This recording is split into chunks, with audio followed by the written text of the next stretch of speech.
Yeah, what I discovered when I started going through this is I haven't taken pictures of the Clodius Parnassian since back in the film days. So I have these old scanned 35mm slides like this one. Yeah, I've got some. Clodius Parnassian. And Parnassians have these wonderful big round eggs, 1.2mm. That's a little bit bigger than a swallowtail egg, which are usually right around, well, maybe it's about the same size.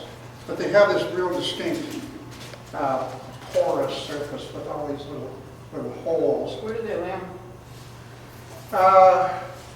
The Clodius Parnassian, I honestly don't know. I know it's a mystery. Where or what, you know, the host plant. I know Yeah, the I know host what the plant. host plant is, but I. But see, the host plant dies back every year. Yeah. So they probably lay them on sticks and debris around the. Because that's where they were anyway. That's what the Smithius Parnassian, the mountain Parnassian does. It lays on sticks and rocks in the vicinity of I look for them. before the stone crops are going to be the next year. But the truth is, I've never found a wild egg, and I've never found a wild larva of these things. They're hard to find. So this is the first instar of Clodius. When we get up to the 5th instar, we'll compare them to the mountain Parnassian. They're really quite different. Thank you. They're dark and pretty bland. I gotta go up one. That's a good. And here's the second instar, starting to develop these yellow spots, but it's a pretty dark, plain, frankly kind of ugly larva. And here's the third instar. We had an awful time getting the third instar. We could rear these things up to second instar, then we'd go out and well, I guess we actually reared it further at one time. But getting to the third instar was a nightmare. And so for several years when we were doing the book, we couldn't get it. Finally, David James got one up to third instar. So this is David's picture. And that's the only third instar of that. Here's fourth instar. Again, it's kind of a big, dull larva with, of course, this very distinct line of white spots, black spots above it. And the fifth instar is not too different. This is the big old, look at the size here, it's 36mm. 25 is an inch. So that's an inch and a half long. It's a big larva. And just for comparison, here's the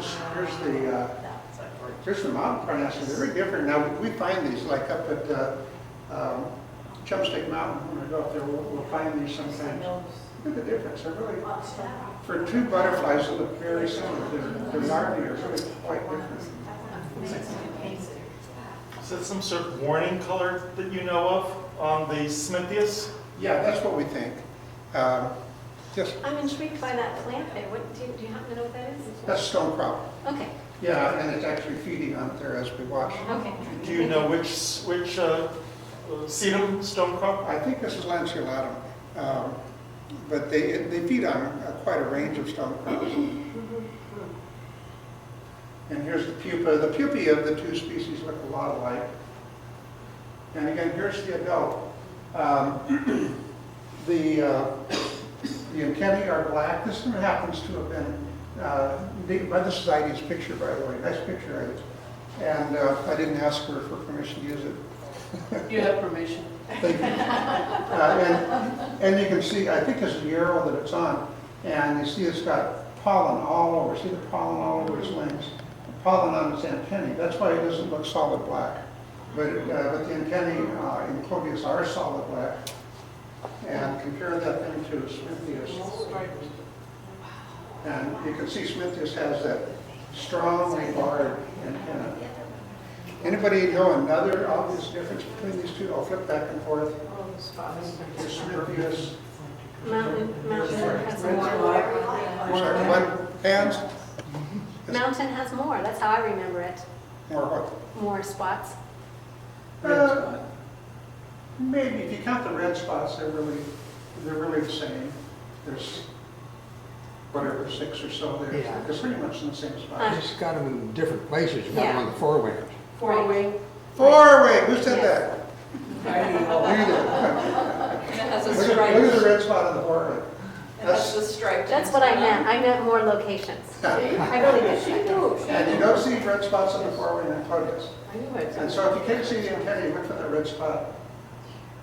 Okay, good. I got a question.